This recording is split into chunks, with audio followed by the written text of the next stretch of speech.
선배님도 말하셨듯이 베테랑인데 베테랑인지는 솔직히 잘 모르겠거든요. 근데 제가 어쨌든 선배이기 때문에 좀 그런 거를 멘탈적으로도 티를 안 내고 좀 제 할 일을 좀 묵묵히 해야 된다고 생각해서 그냥 하루하루 잘 버티고 있습니다. 제가 메가한테 좀 많이 울리기 때문에 메가랑 좀 얘기를 많이 하는데 조금 제가 실수를 해도 메가가 그걸 덮어줘서 제 실수가 조금 Pengakuan haru Noran usai dapatkan MVP. Ini semua karena Megawati.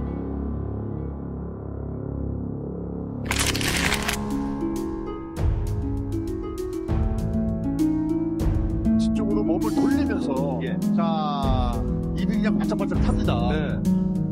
범실 나온 뒤에 이렇게 안주하다가 그리고 나서 육성 선수를 바라보면서는 갑자기 범실이 왜 많아지? Tak bisa sombong lagi, pelatih IBK Altos susah tidur usai dihajar Red Spark 3-0. 상을 하고 싶고 이 좋은 경기력을 유지하고 싶은 게 감독으로서는 소박한 바람입니다. 이제는 그 누구도 부키리치 선수가 아웃사이드 히트로 하는데 말씀을 못 하실 겁니다. 너무 잘해주고 있고 저는 또 김정한 코치한테 너무 감사한 마음을 표하고 싶은 게 Ko Hejin ikhlaskan mimpi Megawati soal nasib Red Sparks di akhir musim.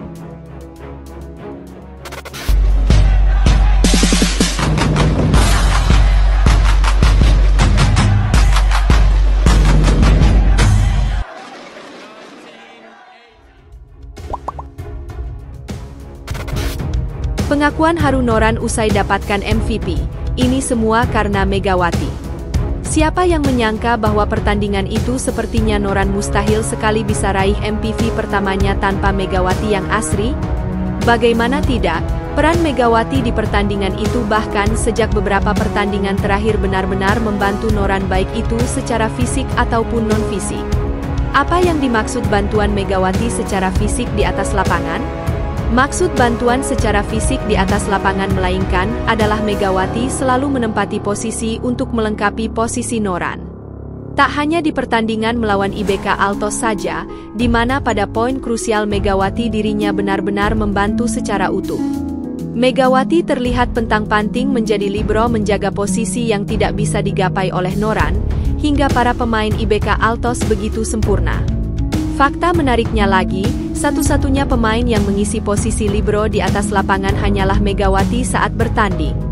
Di mana saat pertandingan melawan IBK Altos tersebut, Megatron ya begitu sangat aktif sekali bermain di lini bola-bola bawah, melakukan dig dan spike untuk menghentikan dominasi permainan IBK Altos, hingga poin IBK Altos sangat sulit sekali untuk mencetak angka.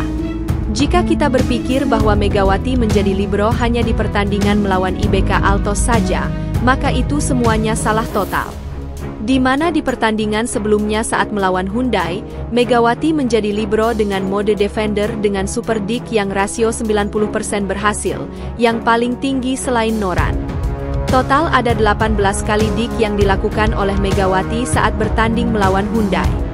Lantas, apa yang dimaksud bantuan dan fisik jalan yang ditempuh oleh Noran ini? Bukanlah jalan yang mudah mendapatkan MVP pertama dengan posisi seperti itu. Posisi libero adalah posisi yang paling sulit sekali di atas lapangan, di mana tentunya tidak mudah bagi Noran untuk menyaingi Bukilik, apalagi Megawati yang terus berpenampilan konsisten saat bertanding. Akan tetapi, taknya Megawati selalu memberikan dukungan kepada Noran, hingga membuat Noran nyaman secara mentalitas dan percaya diri. Megawati selalu menemani Noran dan saling melengkapi satu sama lain. Itulah alasan kenapa ketika Noran menyinggung bahwa dirinya tanpa sahabatnya atau para pemain yang lain mustahil jadi MVP di atas lapangan, secara otomatis maka publik akan berpikir bahwa Megawati adalah sosok yang paling berperan penting dalam pencapaian pertama dari pemain veteran Respak tersebut. Kami berhasil meraih kemenangan dan kemenangan ini berkat sahabat-sahabat saya, begitulah ucapan yang disebutkan oleh Noran. Jika kita mempersingkatnya, sebenarnya ucapan Noran cukup panjang, namun yang paling inti adalah dirinya berterima kasih. Nah, setelah Sobat Voli mengetahui itu semua, bagaimana tanggapan Sobat mengenai Megawati dalam pembahasan kali ini? Silakan tulis pendapat dan komentar Anda di kolom komentar. Baik itu positif ataupun negatif, yang penting kritikan dan saran membangun, tapi jangan berlebihan. Tak bisa sombong lagi, pelatih IBK Altos susah tidur usai dihajar Red Spark 3-0. Asa tim bola voli Hwaseong IBK Altos untuk lolos ke babak playoff semakin sulit usai tertahan di peringkat 4 pada klasemen sementara Liga Voli Korea 2024 hingga 2025.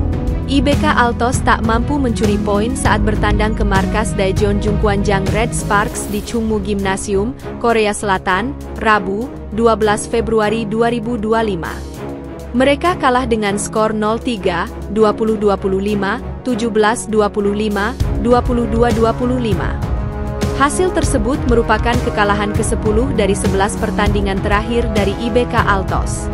Pelatih IBK Altos, Kim Ho-chol mengungkapkan anak didiknya sebenarnya memiliki peluang yang bagus pada set pembuka. Mereka mampu bangkit setelah technical timeout kedua dengan tertinggal pada skor Agustus 16. IBK Altos berhasil memangkas ketertinggalan menjadi 3 poin saja, tetapi usaha comeback tersebut juga mampu digagalkan oleh Megawati Hangestri Pertiwi dan kawan-kawan. Kami memulai laga dengan baik dan para pemain termotivasi. Kami memiliki banyak peluang. Namun, kami selalu kebobolan, kata Kim setelah laga, dilansir dari The Spy. Para pemain bekerja keras. Namun, kami tidak dapat mengatur permainan yang stabil. Sangat mengecewakan juga bahwa Victoria tidak menyerang secara aktif ketika memiliki peluang, alih-alih melakukan tembakan beruntun, ujarnya. Kekalahan yang membuat posisi IBK Altos makin sulit untuk bisa kembali berlaga pada turnamen musim semi. Terakhir kali IBK Altos mencapai babak playoff adalah pada musim 2020 hingga 2021. Mereka kini sudah tertinggal 16 poin dari dua tim zona 3 besar yakni Suwon Hyundai ENC Hillstate dan Daejeon Jungkwanjang Red Sparks. Namun, Kim Ho-chol dengan tegas sudah tidak memperdulikan lagi selisih poin dari tim di atas mereka. Pasalnya, IBK Altos wajib memangkas jarak ketertinggalan tak boleh lebih dari 3 poin pada akhir musim reguler jika ingin lolos ke playoff. Kami tidak peduli dengan jumlah poin atau apapun, kami hanya perlu menunjukkan performa yang baik di pertandingan yang tersisa, kata Kim. Para pemain harus bekerja keras. Kami tidak akan menyerah dan melakukan yang terbaik, tegasnya. Kim hanya ingin mengambil sisi positif musim ini, bahwa Lee So-young sudah mulai memberikan kontribusi di lini serang. Lee So-young berhasil melesatkan 7 poin melalui bola serangan saat melawan Red Sparks. Ayunan lengan Anda seharusnya keluar tanpa Anda sadari, kata Kim. Memang belum 100%, tapi saya rasa ini pertanda baik bahwa dia masih bisa bermain, ujarnya. Ko Hye-jin ikhlaskan mimpi Megawati soal nasib Red Sparks di akhir musim. Tambahan 3 poin membuat Red Sparks menyamakan poin dari tim Suwon Hyundai ENC Hillstate yakni 53 poin. Namun, Red Force berhak untuk posisi 2 karena memiliki jumlah kemenangan lebih banyak daripada Hyundai Hillstate. Pelatih Ko Hye-jin menyatakan setelah pertandingan bahwa senang melihat performa dari anak didiknya. Saya senang untuk para pemain. Ini adalah pertama kalinya kami naik ke posisi kedua di paruh kedua liga, kata Ko Hye-jin, dilansir dari The Spy. Kami merasa sangat baik dan ingin melanjutkan performa ini satu demi satu pertandingan, ujarnya. Pelatih berusia 44 tahun itu kemudian mendapatkan pertanyaan apakah Red Sparks bisa mencapai peringkat yang lebih tinggi lagi pada akhir musim reguler yakni peringkat pertama.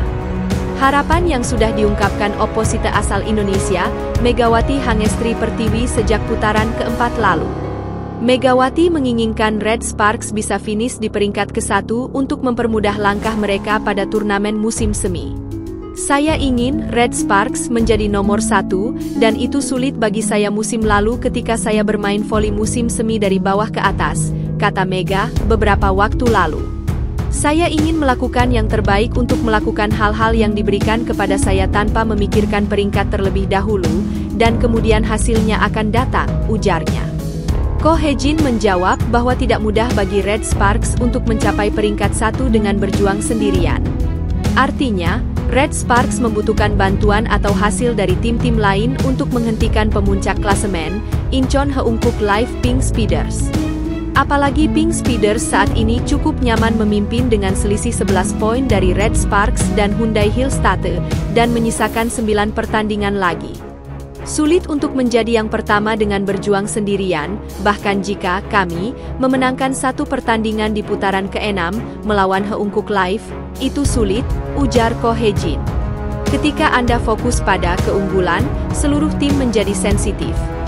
Kami hanya akan melakukan tugas kami satu persatu, dan jika sesuatu terjadi dan kami mendapat kesempatan, kami bisa menjadi serakah. Saat ini, saya berpikir tentang postseason yang stabil, dan saya ingin membangun atmosfer yang baik dengan para pemain, tutur Ko Hye-jin realistis. Jadi saya pikir jauh lebih menguntungkan bagi kami untuk masuk ke babak postseason di posisi kedua, pungkasnya.